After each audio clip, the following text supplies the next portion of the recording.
देशाच्या राजकारणामध्ये 12 वर्षांचा मोदी पर्व, मोदींच्या नावे सर्वाधिक काळ सलग पंतप्रधान राहण्याचा नवा विक्रम। नेहरूंचा 4398 दिवसांचा विक्रम मोडला। मोदी आज एनडीएतील घटक पक्षांना संबोधित करणार। पंतप्रधान मोदींचा हा सुवर्ण काळ, देशातील 25 कोटी लोक गरिबीतून बाहेर, मोदींकडून तरुणाईच्या स्वप्नांना पंख देण्याचं कार्य। मुख्यमंत्री फडणवीसांकडून कौतुक। पंडित नेहरू आणि मोदींची तुलना होऊच शकत नाही। नेहरूंनी देशाची प्रतिष्ठा राखली, स्वातंत्र्य मिळण्याआधी देश संघटित करण्याचं काम केलं। राष्ट्रवादीच्या वर्धापन दिनाच्या कार्यक्रमातून शरद पवारांचा हल्लाबोल। गिरीश महाजनांचं ऑपरेशन ब्लू स्टारवरील वक्तव्य अमान्य। शरद पवार यांच्याकडून महाजनांच्या वक्तव्याचा समाचार। तर शीख समाजावर काँग्रेसने केलेल्या अत्याचाराचा निषेध करत राहू, मुख्यमंत्री फडणवीसांची भूमिका।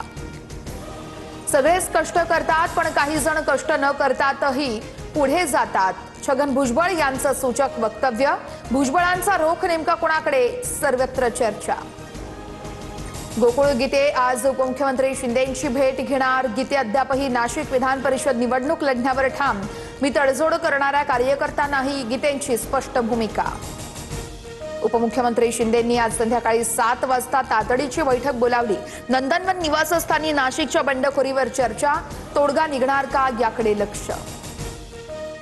कृषी मंत्री दत्ता भरणेंकडून शेतकऱ्यांची थट्टा। तुम्ही मोठी माणसं, मी साधा माणूस। शेतकऱ्यांशी बोलताना भरणेंचं वक्तव्य। मदतीऐवजी जबाबदारी झटकल्यानं भरणेंवर टीकास्त्र। सोलापूरमध्ये शेतकऱ्यांचं जलसमाधी आंदोलन। गोकुळ कारखान्याने 130 कोटी रुपये ऊस बिल थकवल्याचा आरोप। पोलिसांचं बॅरिकेडिंग तोडून शेतकऱ्यांच्या तलावामध्ये उड्या। मागील 17 दिवसांपासून उपोषण सुरू आहे। प्रशासनानं दखल न घेतल्यानं शेतकरी बांधव आक्रमक। मुंबईमध्ये नोकरीसाठीही मराठी माणसावर अन्याय। नोकरी.com आणि लिंक्डइनवरील जाहिरातीमुळे नवा वाद। फक्त गुजराती आणि मारवाडी उमेदवारांना प्राधान्य। मराठी एकीकरण समिती आक्रमक। संबंधित कंपनीवर कारवाईची मागणी।